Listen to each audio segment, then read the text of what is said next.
Oi, galerinha dos terceiros, aqui é a professora Renata, boa noite, tudo bem? Vamos para mais uma aula de língua portuguesa? Então, vocês viram, né, lá no CMSP, o título Quem, Quando, Onde e Por quê? Quanta pergunta, né, do professor Mauro Marcel. Então, foi sobre a literatura, nós estamos estudando o romantismo. Vamos ver um pouquinho dele. A habilidade trabalhada foi esta: reconhecer o texto literário produzido no século XIX como fator de promoção dos direitos e valores humanos, atualizáveis na contemporaneidade. O que significa contemporaneidade? Os dias de hoje, o que a gente vive hoje. Então, o que será que lá atrás, que foi vivido lá atrás, não é? Os valores morais que os seres humanos, né, trouxeram de lá de trás, que influenciam na nossa vida, na nossa existência até hoje. Será que mudou alguma coisa? Será que não? Por quê? Então, vocês tinham que considerar o contexto de produção ao inferir o sentido dessas palavras que apareceram lá no século passado, né, no século XIX, e identificar o contexto histórico-social presentes lá naqueles textos produzidos. Então, tudo aquilo que a gente já vê na escola, lembram? Por que tal texto produzido naquele século tem aquele vocabulário, tem aquele significado, tem aquele sentido? Será que um texto lido lá no século XIX, hoje, ele tem o mesmo significado para nós? Então, vamos lá. Comparar os valores humanos e a promoção dos direitos presentes no texto com o hoje. Então, será que o valor humano, o valor dos direitos e deveres humanos daquela época são os mesmos de agora? E tomar uma posição, não é? Porque é isso que a língua, o estudo da língua traz para nós. A compreensão do texto, ela nos influencia por meio disso. Eu tenho que saber me posicionar. Por que eu estudo determinado texto? Por que é que eu tenho que entender e garantir que eu compreendi aquilo? Para eu poder me posicionar criticamente. E posicionar-se criticamente não é só falar mal, aliás, não é falar mal de algo, mas ter uma visão crítica do mundo é saber o que está acontecendo, não é? Saber se aquilo é bom, se aquilo é ruim, é avaliar. Vamos lá? Então, quais são os fatores que marcaram a sociedade lá naquele século, no século XIX? Não é? Foi a Revolução Industrial, aí a gente vê a primeira, né, locomotiva. Então, foi quando as máquinas vieram para o nosso país. E a Revolução Francesa. O impacto, então, que aconteceu lá na França, algo que aconteceu lá na França e que acarretou problemas aqui no nosso país. Problemas, mudanças e etc. Não é? Então, esses fatores marcaram a nossa sociedade lá no século XIX, tá? A chegada da família real, né, vinda de Portugal aqui para o Brasil, então, né, a descoberta, né, do nosso país, a abertura dos portos, então, onde os navios começavam a chegar e trazer o que vinha de fora para cá. A primeira agência do Banco do Brasil, não sei se vocês estão vendo aí, né? Tentei trazer uma imagem para vocês. Então, tudo isso foi vindo e influenciando o nosso país, tá? O telégrafo, a imprensa, então veio, né, a liberdade de imprensa, a chegada dos primeiros imigrantes, as lavouras de café, tá? Os escravos começaram a ser libertos, tá? Então, em 12 de maio de 1888 foi aprovada aí. E as três gerações, então, românticas, a primeira geração é indianista, não é? A segunda geração conhecida como geração byroniana, porque ela tem muita influência, não é, do Lord Byron. E a terceira geração é a condoreira. Por quê? Porque o símbolo dela é a ave condor, a ave que voa, que tem a liberdade, não é? Ave que voa é bom, né, gente? Toda ave voa. Mas tudo bem, vamos pular essa parte, professora Renata.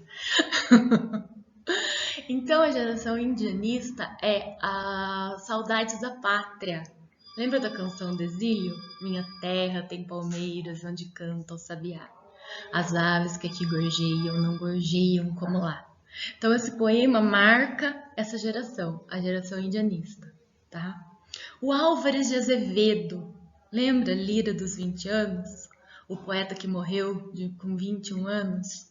Aquela idealização da mulher, aquela tristeza, aquela solidão, o egocentrismo, noites, né, de a vida boêmia.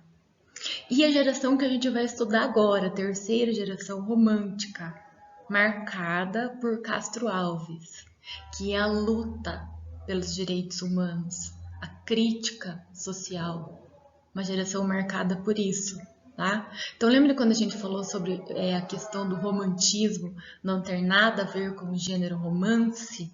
É nisso aqui, porque nós vamos encontrar em Castro Alves a importância do romantismo como uma crítica social, a valorização do homem. Vamos lá? Por que será que ele é considerado o poeta dos escravos? Porque ele faz uma denúncia das desigualdades sociais, principalmente essa problemática da escravidão, tá? Aí vocês vão ver depois, na aula, a questão de vocês observarem as informações explícitas e implícitas no texto. Vocês já viram na aula passada esse fragmento aí do poema Navio Negreiro. Era um sonho dantesco o tombadilho, que das luzernas a vermelho brilho, em sangue a se banhar. Tinir de ferros, estalar de açoite, legiões de homens, negros como a noite, horrendos a dançar. Negras mulheres suspendendo as tetas, magras crianças, cujas bocas pretas regam o sangue das mães. Outras moças, mas nuas e espantadas, no turbilhão de espectros arrastadas, em ânsia e mágoas vãs. E ri-se a orquestra irônica, estridente, e da ronda fantástica serpente faz doudas espirais. Se o velho arqueja, no chão estala. Ouvem-se gritos, o chicote estala, e voam mais e mais.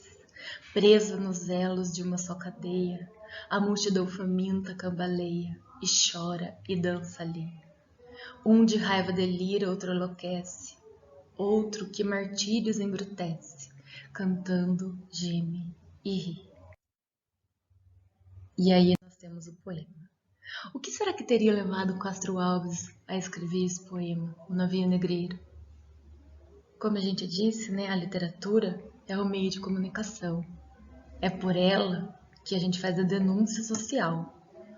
Então, ele quis fazer uma crítica mesmo àquilo que estava acontecendo, à escravidão. Ele denunciou as atrocidades cometidas contra os negros naquela época. Essa escolha aí da temática do poema, o tema Navio Negreiro, você acha que apresenta alguma influência de época e do lugar onde o autor vivia? Infelizmente sim, não é? E isso persiste até os dias de hoje. Ainda há escravidão no Brasil? O negro ele só não é preso, não é? Ele tem o direito de ir e vir. Mas o preconceito, ele ainda sofre, ainda acontece. É visível, é nítido no texto de Castro Alves a opinião dele sobre o tema? Vocês conseguem enxergar o que ele pensa sobre escravidão? Não é só visível, né? É explícito, é escancarado quando ele faz uma comparação, por exemplo, ao Inferno de Dante, né? A obra Divina Comédia. Para quem não sabe do que fala, fica como tarefa. Pesquisa um pouquinho.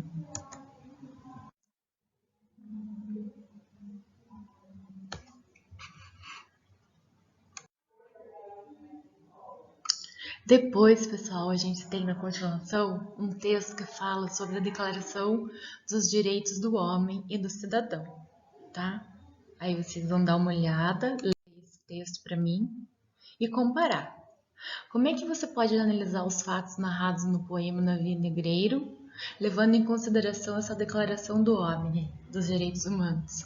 Será que elas se casam?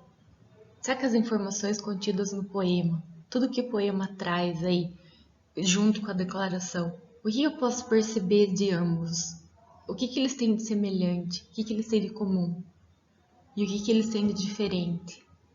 O que foge, não é? Que as cenas descritas lá no poema representam a negação de todos esses direitos, não é?